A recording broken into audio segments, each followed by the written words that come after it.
Welcome to the my-moo.com podcast. My-moo.com is your source for information on James Churchward and his theories of the lost continent of Mu.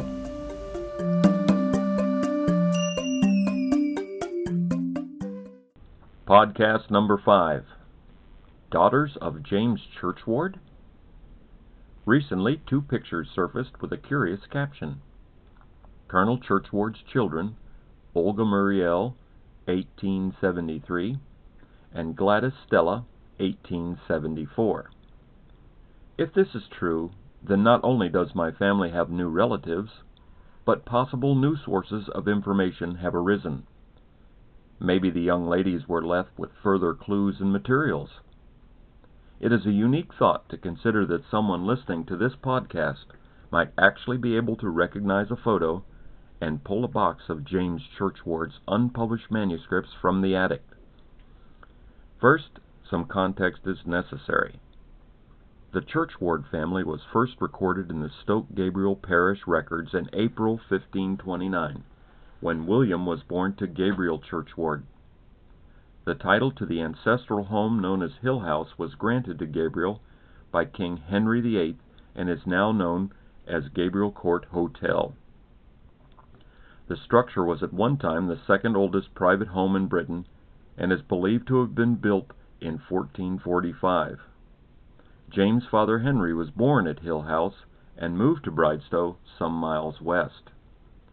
Today, one can still see the gravestones of Henry's father and grandfather in the Stoke Gabriel churchyard that records Churchward family burials back to 1539. James had 4 brothers and 4 sisters, and when Henry died in 1855, the family moved to Oakhampton to live with his wife Matilda's family. Subsequently, the family moved to Croydon.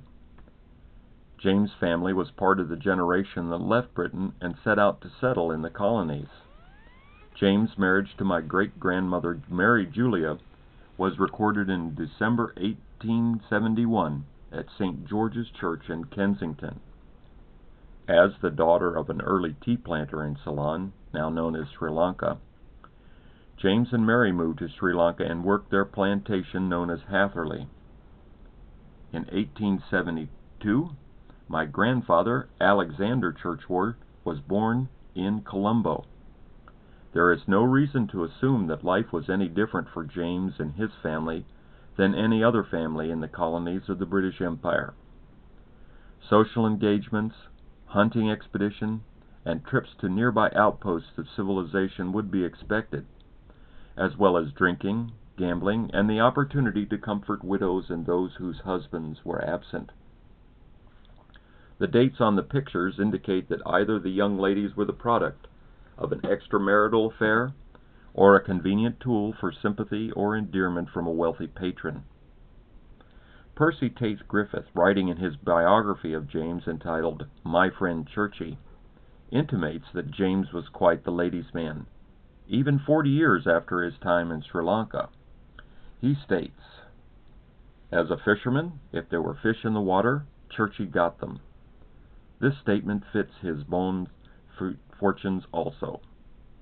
He would mislead no young girl, not make passes at the wives or daughters of his friends.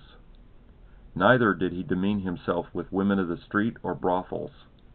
If one asks who and what were left, the answer is plenty. His success was remarkable. He was no ascetic, and he found a cordial reception to his affection widely bestowed.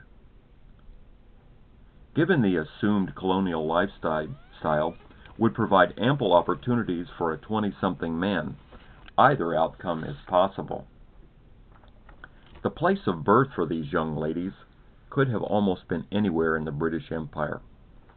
Since all women did not need to birth their children in a backwater colonial outpost, there can be no assumption that since conception may have occurred in Sri Lanka or on a trip to New Zealand, that the child was not born in Colombo, Wellington, India, or Britain. Were there indications that the mothers of these girls were in the general vicinity of the Indian Ocean island during the appropriate period, Some could speculate a greater possibility of an extramarital affair.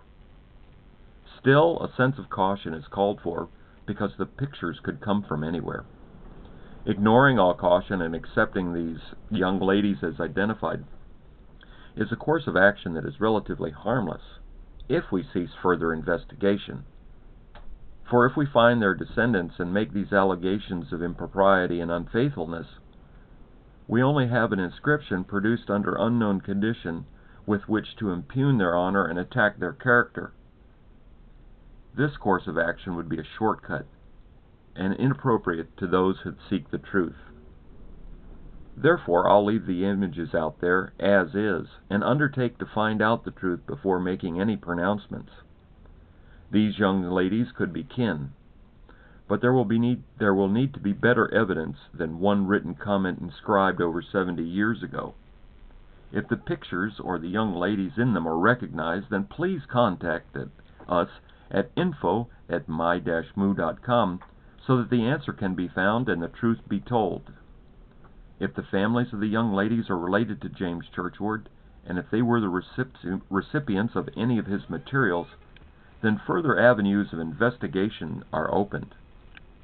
Another unpublished work hidden away in a box could provide more proofs of his theories and/or increase our understanding. Thanks for listening, and have a great day.